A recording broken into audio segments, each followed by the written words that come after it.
Hi, Mick from Custom Cruises. Okay, we're doing this dreaded chopper. Nightmarish job I've ever done in my life.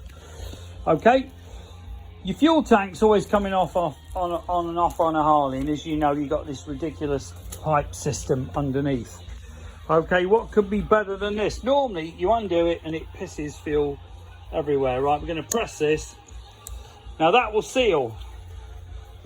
So we're going to put this on both of the stupid thing under the tank. Okay, so that clicks in, and what we're going to do, we're going to put this, if you can see this, onto here.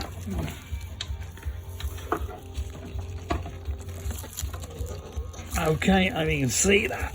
What a bastard thing these are. Okay, so we've got that mother on. And basically we're going to cut this because it's cheap enough. Cut more than enough. Okay. And we're also going to put this clip on. If you can see this clip, this really is the bane of all Harleys, this stupid system with these epoxy fucking the joiner pipe underneath. So we're going to put that on there. If you can see that,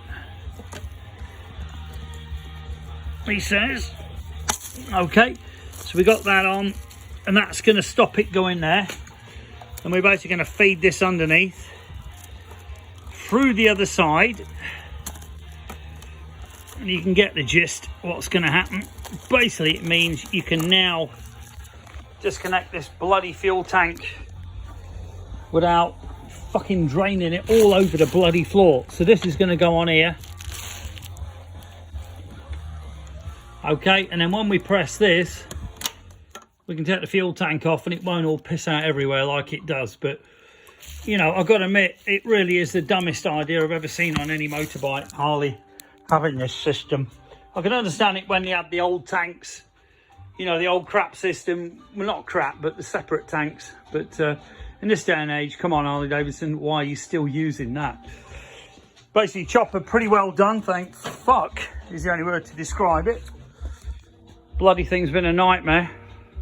Complete canvas removal, normal loom fitted S&S VFI system, which I'm just wiring up now, the fuel gauge, digital fuel gauge in here, flush fit caps, pretty cool. And all the other stuff.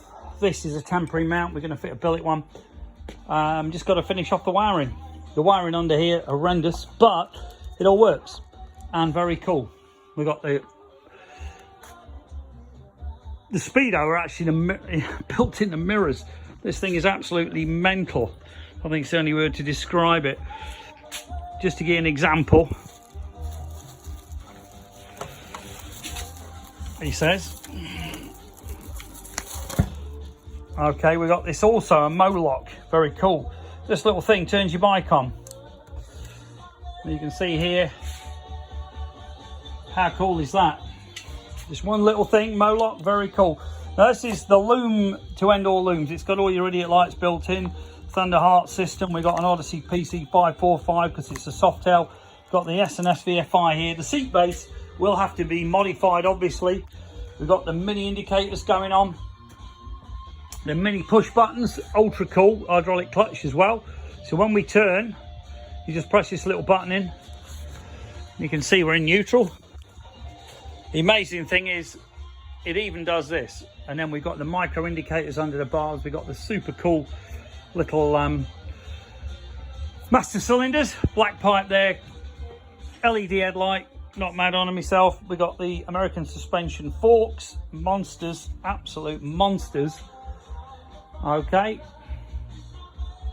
going into the American suspension brake.